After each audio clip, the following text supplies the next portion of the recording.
I think in the interest of, building coalitions, we sometimes focus on, why this work is important for the community more generally, and it is really important. I think it's a huge part of what we do is conveying to people that this is social justice work, this is equity work, and I think there's an increasing awareness that men are people too, and that it's really important that we support and them in feeling okay and really flourishing. So yeah, really grateful. The student government here at the U of O is actually one of our biggest champions.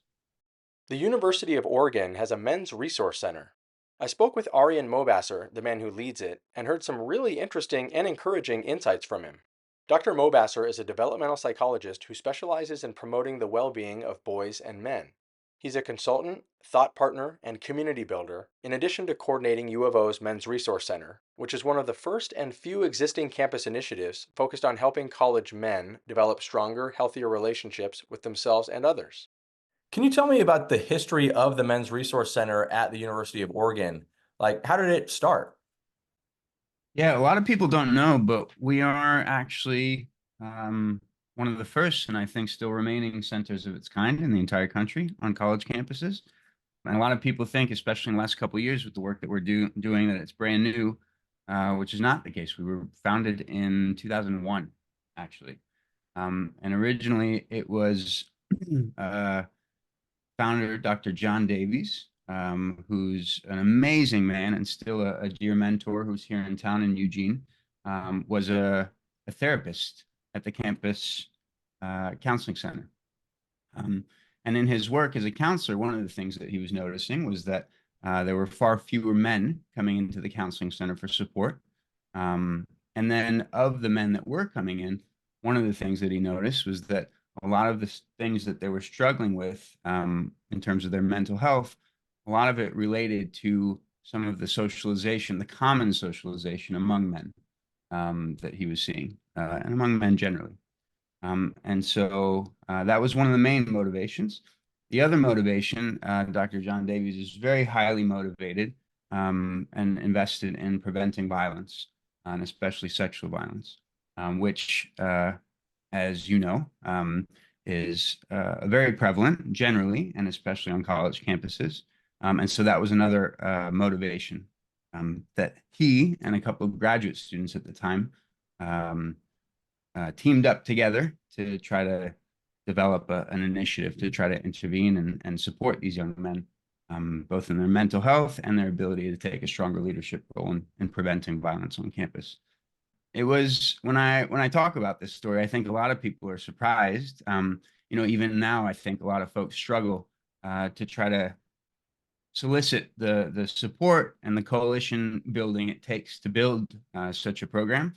Fortunately, it was a moment in time where, with the inspiration of John and his teammates, and then a few other key people on campus, that they were able to inspire support and ultimately start the what was originally called the Men's Center. One of the other big parts of that of that initiative is that they also solicited the support of the student body more generally, and more specifically, the student government at the time. Um, the MRC was at the time and still is 100% student government funded, which I think is a really unique and rare structure as compared to a lot of other sort of campus initiatives. Between 2001 and then all the way till today, 2024, what's been going on at the MRC? A lot of things at times, and sometimes not much. And so, especially as what was a student organization essentially for many, many years, a lot of what the MRC uh, did or was able to do was bound to the specific set of leaders and student members that were working on it. Um, and that was one of the challenges. I think that is one of the challenges with an organization such as ours, is that for a long time that continuity was a little bit challenging because of how much of it was contingent on student turnover. We did several years ago, I think, the university, in collaboration with student government, changed the structure somewhat, wherein we are now transitioned from technically a student organization to a department that is overseen and managed from a directorship level from university staff, but is still 100% student fee funded. And so that has helped, I think, somewhat with some of the continuity. Of course, 5 or 6 years ago, or has it been that long yet? Let's say 4 or 5 years ago, with the start of the pandemic, it was especially dormant in those times, and I jumped in right on the heels of the lockdown and stuff as we were opening up campus again to take over. So one of the challenges I think that the then Men's Center was grappling with, and that we still also grapple with at times, is a perception of our center as a sort of rebuttal to the Women's Center, which we have on campus. Another way that I've described it is as a White Lives Matter to the Black Lives Matter sort of initiative. And this kind of perception was also really apparent in the then Men's Center's programming. Like, a lot of their programming was framed uh, in somewhat of a self-conscious and defensive way. I remember finding a sign when I came in, ASUO Men's Center, in parentheses, we are not a men's rights group. And that was a big part of uh, the programming, was trying to defend against misperceptions of the MRC as a sort of rebuttal or an opposition to the Women's Center and women's initiatives on campus. So when I came in 3 years ago, one of the first things I did was run a series of focus groups. I went and talked to as many student groups and individual students as I possibly could to get their perspectives on the MRC, or then Men's Center, and what their perceptions were. And of course, as part of that, a needs assessment to get a sense of what kinds of things we needed to be working on. And in that conversation, that's one of the things that emerged very quickly, is that perception or misperception of the Men's Center, and the need for us to pivot towards creating a structure and an image and a brand that was about men for men's own sake, first of all, as opposed to, say, a rebuttal or an answer. And then also to really emphasize the extent to which so much of our work is actually also social justice work and about creating a more just and equitable society. So that was the inspiration for having changed the name 3 years ago from the Men's Center to the MRC, or the Men's Resource Center. You do a variety of things at the University of Oregon, and one of your responsibilities is the title director of the Men's Resource Center? Well, technically it's coordinator. I sometimes say I lead it. Yeah, we're not consistent with those titles, but coordinator on paper of the MRC. Yeah. Got it. Are you the first such coordinator of the MRC, or have there been previously staff of the university who served in that role also? I don't know all of the details. I do know that my predecessor was also a coordinator of the MRC, and was in the position for maybe 5 or 6 years. I will say during that time, I was actually a grad student, a doctoral student at the U of O during that same period for a very, very long time, since 2012. And part of how I got into this work in the first place is I became aware that this was a resource that we had on campus, but was feeling like we weren't really living up to its fullest potential and doing the kind of work that we could be doing.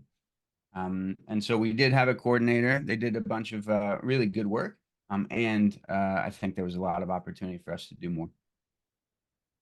Looking at the calendar of events on the website, I saw, I think, what was called Open Court as one of the types of recurring events. Can you talk about that? Open Court is one of our most important programs. It's actually one that's modeled after a program that I developed in conjunction with the Campus Wellness Center as a graduate student. And the premise of Open Court is that men are just as likely as anyone to experience mental health struggles, stress, a complicated set of issues of navigating life, and especially life on campus, but far less likely to have gotten the practice of tuning into those experiences for themselves and the complexity of those experiences, let alone sharing and articulating about those experiences with other people. And so Open Court and the play on sports and the gym is really about showing up and getting in those reps. It's not easy. I think a lot of our students who show up are really actually quite intimidated and uneasy, understandably, given that it's not something that a lot of guys have practiced or gotten a lot of opportunities to practice historically. And yet, a lot of our participants, maybe especially folks who show up for the first time, find that with the right kind of support and a container within which to be brave and to feel a little bit safer, a lot of them, especially those first timers, show up and really get super vulnerable and really lean into sort of trying to articulate some of the challenges that they're navigating on campus as well. Is it both undergraduate and postgraduate students that will participate in activities that the Men's Resource Center is doing? Yeah, it's open to all students. It sort of fluctuates depending on what kind of program we're doing and what we're doing historically. And more recently, it's been primarily undergraduate students who come. As a former graduate student myself, it's not a good excuse, actually, but we find that it's less likely for them to show up to some of these extracurricular or what I would consider co-curricular activities on campus.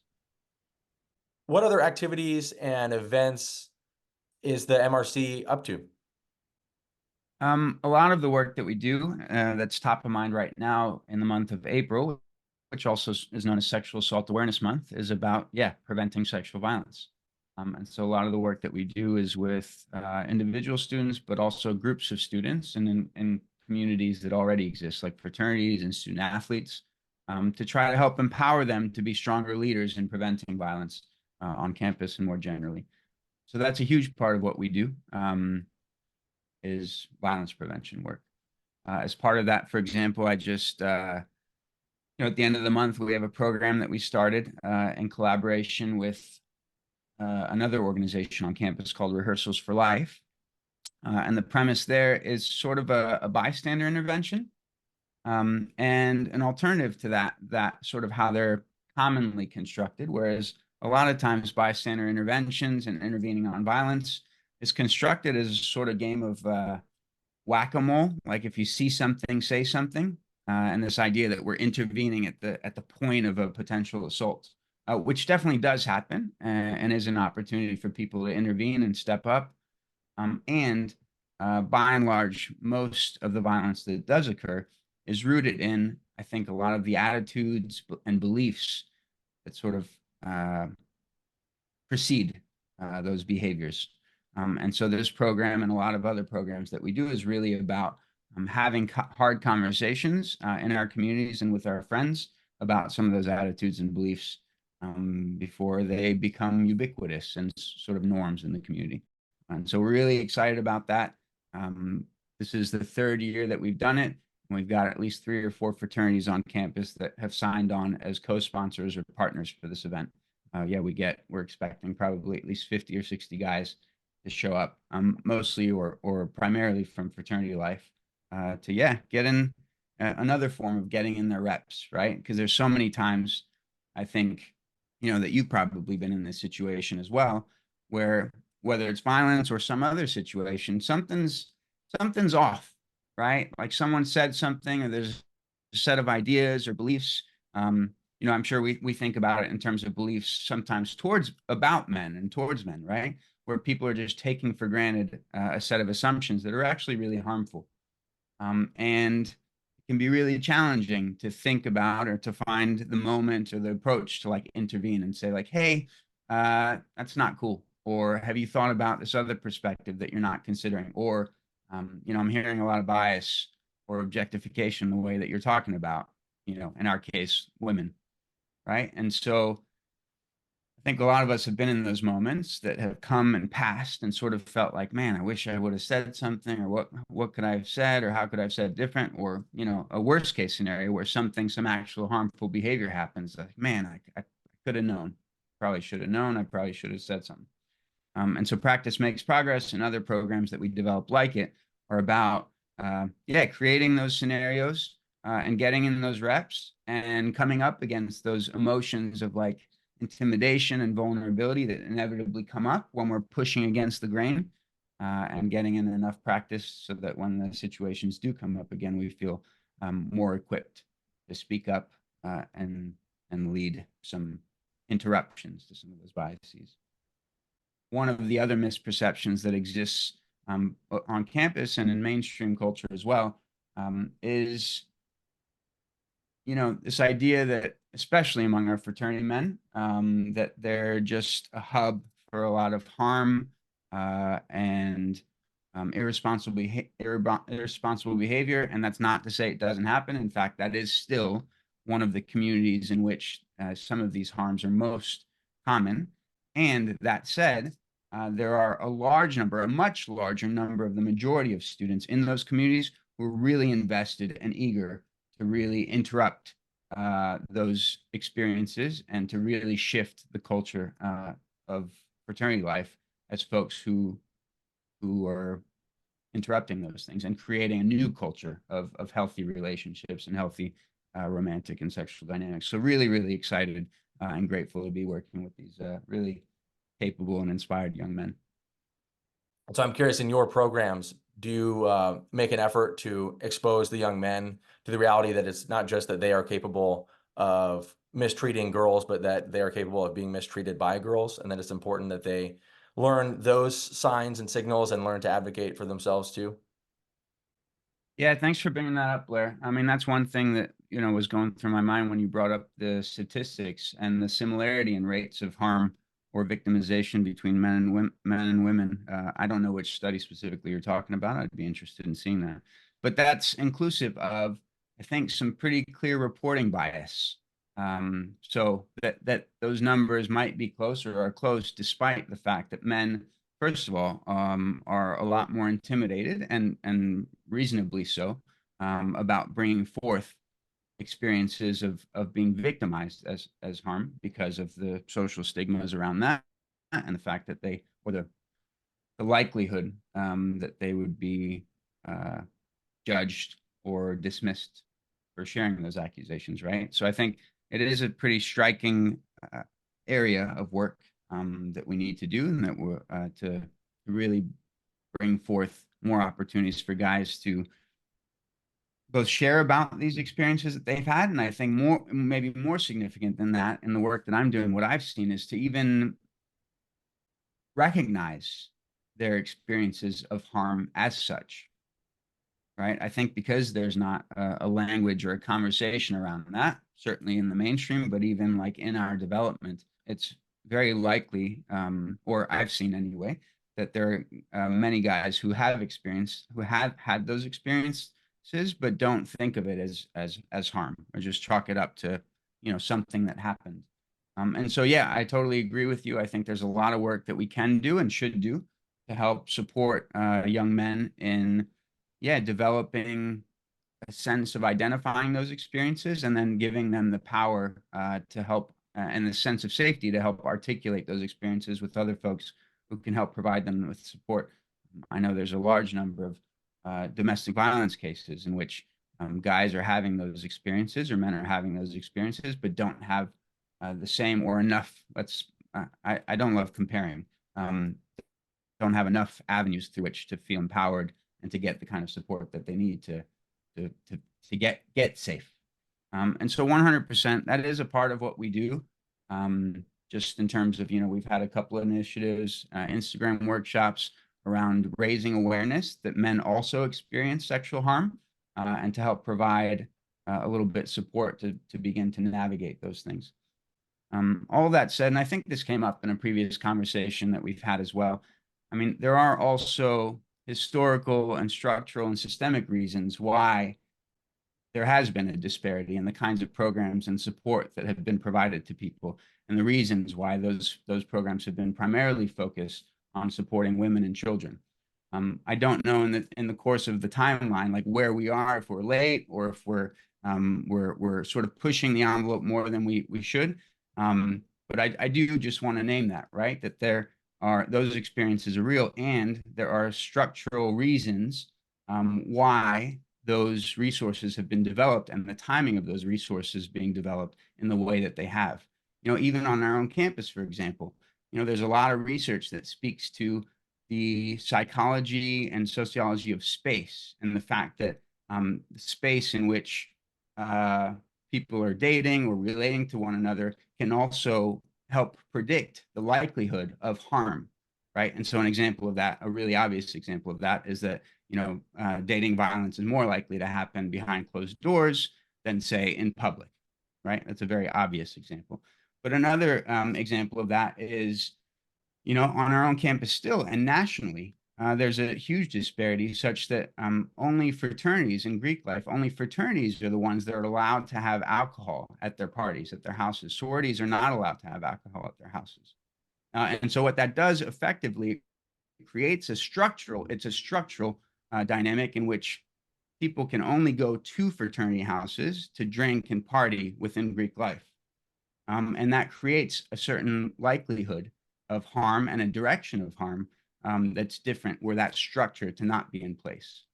And so I bring that up just as an example of, I think sometimes in this work, when we do men's work, there's, and for totally understandable reasons, like a question about like, well, what about men, or why are men left out? And I do think those are reasonable questions, especially given this moment in time and the ways in which these disparities, in some ways, are moving in the opposite direction very quickly.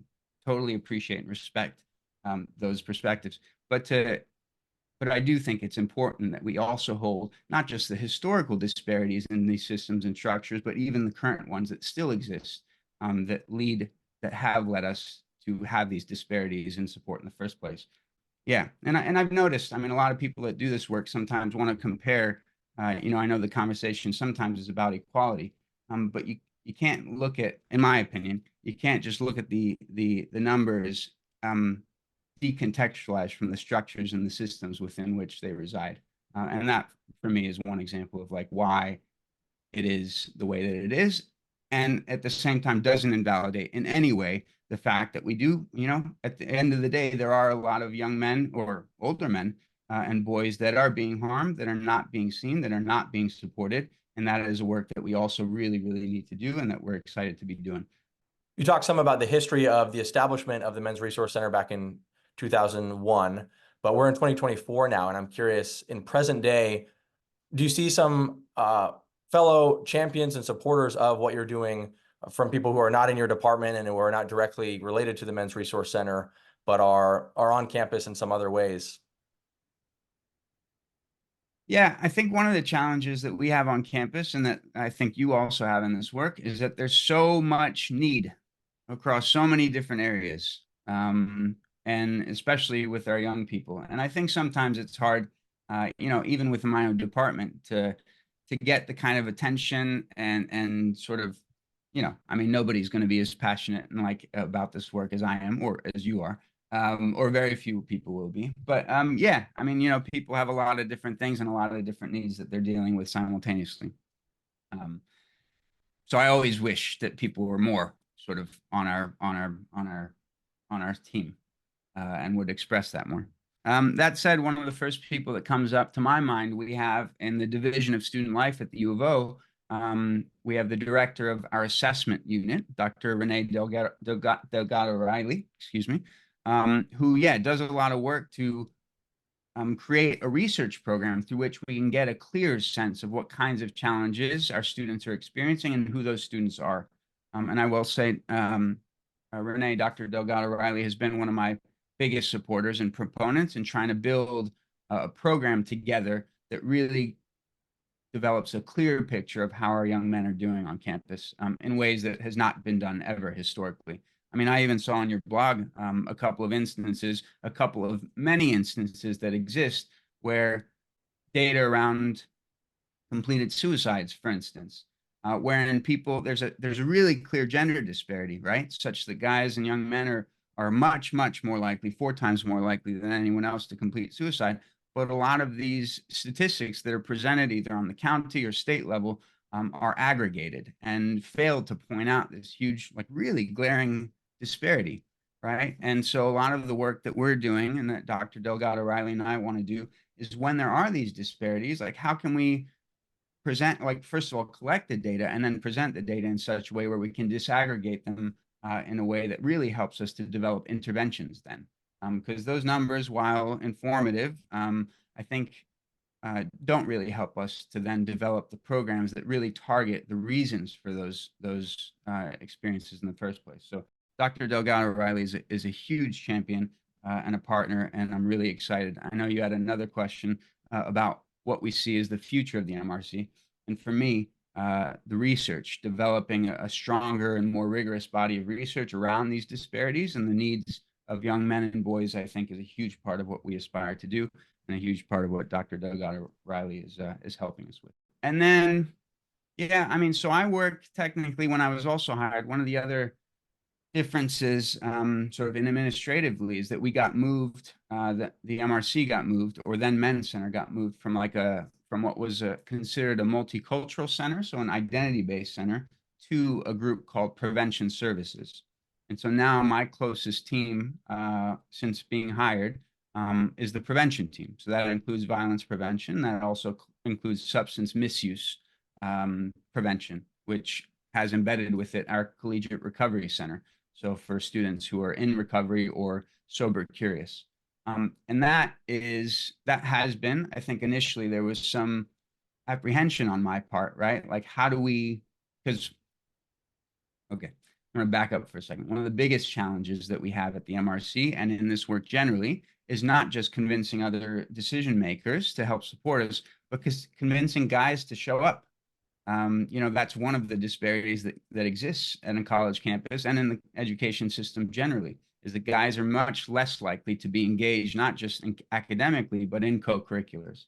And so a big part of my work is how do we create a program or a set of programming that actually engages men, because it's not the case that if you build it, they will come. They won't. I mean, I've done enough programs to empty rooms or seen enough programs to empty rooms of students that I know that, despite our best intentions. So all that to say, um, one of our goals is to create programs that engage, that actually get guys to show up. And I had some apprehension about being lumped into a group called prevention, because what guy wants to show up to a group that's about preventing? In fact, I'll go as far as to say that when I was hired, the title that they were workshopping at the time for this position was the Men's Prevention Resource Center. Whoa. So yeah, that was my reaction as well. Sort of as a nod, a well-intentioned nod to like the fact that we were moving into this different group, but also from like an engagement and a branding perspective, probably the number one worst thing that you could do is put men and prevention, the words men and prevention next to one another. And also very confusing for a lot of the students in the focus groups that I was running. All of that to say, so we have a very clear perspective on how we engage students, or what's our approach to actually creating programs that are relevant and valuable to our young men in a way that like gets them to show up. And also, this partnership and the structure of being positioned within prevention is actually a profoundly supportive thing for us in our work. I work with a lot of folks. I mean, we're a small group, a group of just 5 folks. But both my director of prevention and my colleagues in sexual violence prevention and substance misuse, I think the biggest thing is we think a lot about prevention strategies. And so how can we create systems and structures that we were talking about, such that intervene on some of these outcomes way upstream, right? And it's one of the challenges is that of this work is that it's really hard to demonstrate what harm didn't happen, right? But that's a huge part of what we do, and my colleagues in the prevention group are champions of that work and of that approach to we're actually promoting flourishing and thriving among our young students, and in our case among young men as well. How do you advertise for and create awareness about the events and resources that the Men's Resource Center can provide? Like, are you part of orientations that all students get, or they have to find out about you through seeing a Facebook ad or something? Yeah, it's a great question, and speaks to I think one of the primary challenges that we have is to get students to know about us, first of all, let alone show up. Yeah, so a lot of our work, as you've seen, is social media stuff, because that tends to be a lot of how students learn about things on campus and communicate with one another. And so that's one of the primary things. And also we do work really closely with other organizations on campus. So orientation being one of them. Uh, in the summertime, we have a number of, yeah, I think 10 to 12 different orientations. And sometimes we go and table at those and talk to students that way. The other thing is, as part of, because violence prevention, substance misuse, the other sort of colleagues and units in my group are such significant aspects and areas of need on college campuses. Um, we get asked, our group gets asked a lot to come speak to students and to speak to parents. And so, as part of that, a lot of times the MRC is part of what my director and other folks who are talking to parents, students, and parents get to mention. And then, other than that, we have the website. I think one of the things, one of the aspirations, to your earlier question of the future of the MRC, is to really become, I mean, we are still one of the centers nationally that people look to. I get a lot of emails checking in and asking us about what we're doing and why we're doing things. But we really do want to become even more of a model for this work nationally. And we want to become a reason. We want to become one of the reasons that young men decide to apply to and come to the University of Oregon.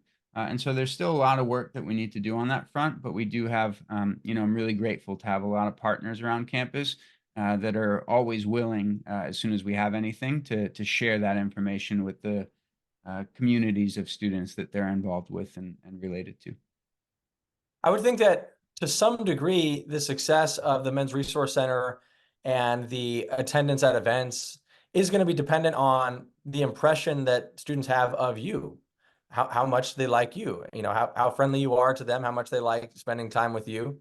And I guess I'm bringing that up because you mentioned tabling at events earlier. I was curious if you sometimes have students who have been particularly enthusiastic partakers of Men's Resource Centers kinds of things. Will they join you sometimes and table? Do they ever kind of volunteer with you and start to take a little bit of a readership role within the Men's Resource Center? Yeah, we have a lot of students, I think. Well, first of all, we employ, so it's not just me. I'm really grateful that the ASUO student government has funded us enough to have a team of student leaders as well. And so I have typically between 7 and 9 program assistants, students at the U of O, who work with and help lead our programs and are compensated for doing so. So really grateful for that as part of our structure. It's a huge part. I mean, there's no way that I could do even close to what we do all by myself, despite my best efforts to try. So that's a huge part of it. But and to your other point, yeah, I mean those relationships that we build, that I build with students through the workshops and programs that we do, but that also my team builds with students, are a huge part of how we inspire engagement in the first place. A lot of the work that we do is pretty hard work. I mean, to get guys to inspire guys to show up and talk to a bunch of strangers about what they're struggling with that they haven't shared with anyone else, right? That's really hard work. To inspire students to interrupt their buddies when they're talking objectifyingly about girls that they're dating. This is really, really hard work. Girls or guys or anyone that they're dating, excuse me. Um, and so a huge part of what we do is just to build relationships. The thing, it's not my saying, but that has been said that we cite a lot, that this work can only move at the speed of trust. And so a lot of the work that we do is to build relationships and build trust between students and groups of students on campus. And it's working. I mean, to your point, the ones that do work with us, or have worked with us, turns out they tend to like us. They tend to, yeah, really trust us because they understand that we're not. One of the reasons is because, one, we're helping them, supporting them to become like better, more whole, more capable versions of themselves. So that's one of the primary things. And I think something that's relevant for a lot of the work that you do, they understand that, the work that we do is not a ploy or just yet another means to judge them and to punish them for the ways that, you know, men historically or the structures historically have done harm.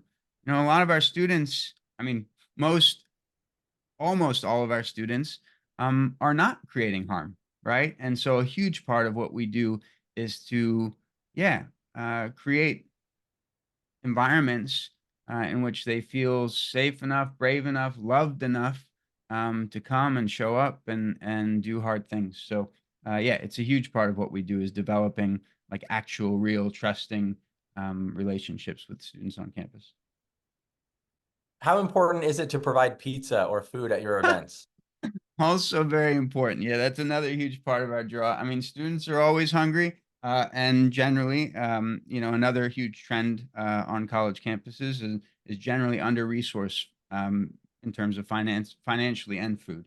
So yeah, providing pizza is a huge draw. Although I will say, because everyone's figured out, I mean, not that it's been a secret, but because everyone's figured out what a draw food is, students are generally have their pick of any number of food providing activities on campus. So in that way, we're both competing with other food providing activities and other programs. So yeah, but really, really important part of our program. It makes a huge difference. And you've checked to see that the Men's Resource Center is included in the list of different, see, because it used to be in the realm of the identity-based That's correct. centers. It's now not. So does it show up on a different list than where you might expect to find it sometimes? No, I think we've made a really concerted effort to, yeah, to create I mean, we are whatever students perceive us as, right? Like, and I think that's one of the challenges in doing this work, especially as part of a big institutions. The example that I shared with you of like the working title of the MRC when I first joined as an example, like we are sometimes stuck in our organizational structure and like institutional dynamics world. But what matters most is that the way that we present to students is yeah, is engaging and relatable to them. So yeah, we don't generally talk or really mention, and it's not really an important part of how we engage and create relationships with students, that we're part of prevention services, and so that's not an outward facing thing that we do, which I think is important for a lot of folks who are thinking about developing similar programs and stuff. Um, yeah, a lot of times, a lot of this work, and this relates back to my doctoral work, is when we think about young people's well-being, we're often thinking about it from the perspective of a bunch of older, more experienced folks, and like what we think, rather than centering the experience and the perspectives of the young people that we aspire to help. So that's a huge part of how we position and present ourselves to students, is in terms of what they need and what their perception is. So as far as the funding that supports the Men's Resource Center from the student government, are you feeling good about the future of that? And does that seem to be pretty secure?